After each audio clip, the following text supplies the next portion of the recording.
What's up, guys? Mason the Brock Henderson here, and this is Loki, Season 2, Episode 1, Ouroboros. This is a show out of all the Marvel ones coming up soon that I was kind of looking forward to. I hadn't heard all the bad reviews that like She-Hulk and Secret Invasion got, so I was kind of excited to see what was going on with it.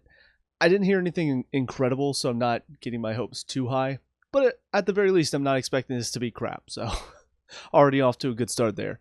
But the first episode, it's a pretty solid start. I will say there are some things that I'm interested to see how this show is going to handle it, mainly to do with the fact that Kang is not going to be around for much longer. So I am curious to see what the plan was in this show going into future Marvel products. But focusing just on this first episode to start, it's a pretty solid start to this season. I think it's a good setup for a lot of what we're seeing with the branching timelines. The time slipping, I don't know if that's going to come back later or if that's something that was just for this episode. It feels very random if it doesn't get brought up later as far as why it happened to begin with, because we never really got a good answer for that. I think Sylvie, getting to see a little bit of her at the end, was just about enough. I think we're going to probably see a bit more her reactions to what she has caused, which in her mind, clearly we see she thinks she did a good job. But obviously there's going to be consequences that she might be experiencing very soon. But I think it was a fun episode overall. I think Ouroboros is a fun character to have. The time slipping also provided some good comedic moments. Very confusing at times, but I think that's part of the fun of it. The only issue I really had with this episode was probably the ending. I feel like it was a little messy. You had him jump into the future, Loki jump into the future. For some reason, his time slipping had not done that yet. It was present and then past, and then present and then past, and then all of a sudden, out of nowhere, he jumps into the future. How long into the future, though? Like, we never get any confirmation on that. OB was talking about how he only had 5 minutes to get this done, and then Loki jumps into the future, and it just happens to be right when Mobius is heading out to plug in the whatever that device was. So did he only jump 5 minutes into the future, or did he jump longer? I don't know. It felt kind of a mess, and it felt like they just wanted to add some extra tension. So they wanted to basically get Loki away from the time stick thing that he had. They wanted him to not have that, so then he had to go searching for one to make it a bit more of a ticking clock kind of ending for the episode to add that intensity. I didn't think that was very necessary. I think just the unknown factor of, is this actually going to work? I think that would have been intense enough for me. So it did feel a little forced, but it wasn't anything too bad. It was just minor nitpick there. But yeah, I am curious to see what they do with Kang. I don't know what the plan was. I assume this is where we'll really delve into that a bit more, even more so than what we saw in Quantumania. I assume we're going to see maybe a couple more versions of him here, possibly. But I do wonder when that's going to start to change. I wonder when we'll see, I guess, the split from we're going down this Kang the Conqueror path, or the multitude of Kangs, or whatever it was called, when that will change and we'll see the introduction of the new big bad and Doctor Doom. I don't know when that's going to happen.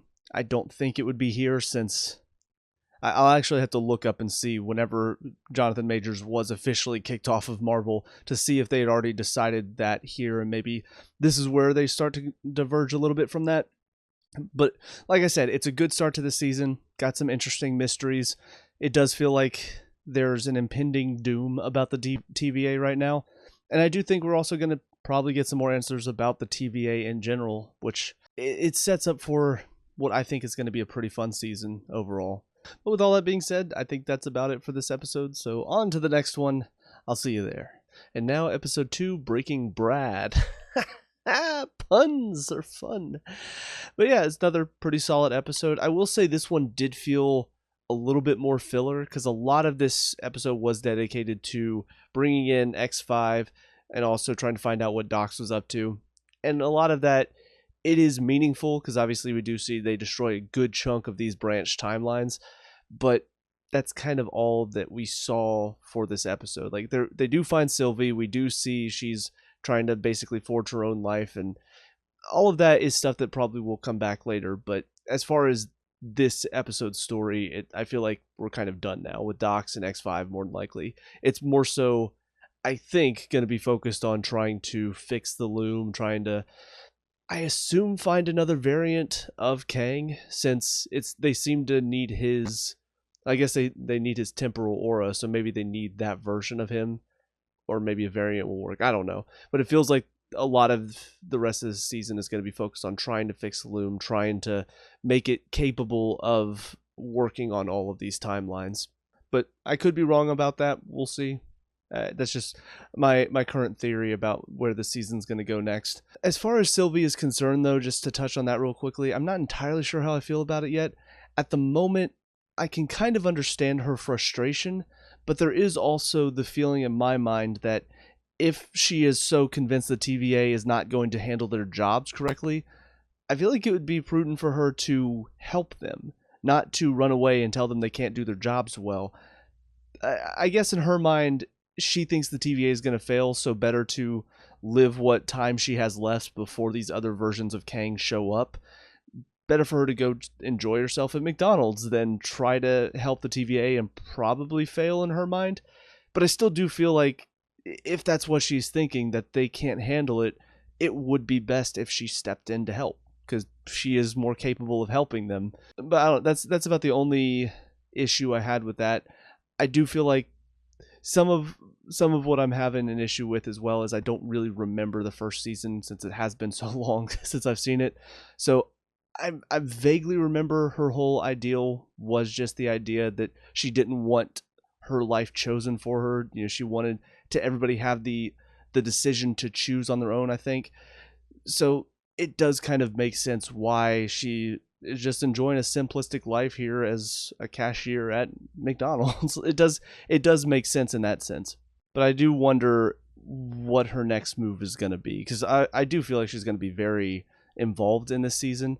And they did confirm that when Loki traveled to the future in the last episode, it does seem like he did travel very far into the future, like when the TVA is apparently about to be destroyed, and Sylvie was there. So she was in the elevator. I thought she was in the TVA when they were doing all that stuff at the end of last episode, but apparently this is some time in the future that we saw. I guess it implies that, yeah, all of that was happening at the same time, and that, to me, that just doesn't make sense, that as long as he got pruned in some version of the future at around the time that Mobius was, that's very confusing, and my brain hurts now. But I guess that's what happened, is he got pruned. We don't know how or why he or who pruned him. I guess maybe he pruned himself? That actually might make sense. If he knew he was going to be there at the TVA at that time, he could be in the position to prune himself to make sure that that all works out. That's really going to hurt my brain if that's what happened. But yeah, there's a lot of questions surrounding the TVA and why it's about to be destroyed, what's going to happen with the loom. A lot of unknowns there that I'm excited to see what the answers are going to be for it. But as far as Dox and X5 and their whole mission and all of that, it was fine. It kind of makes sense that some of the TVA people would not just go down without a fight. They would stick to their mission of trying to keep the sacred timeline in order.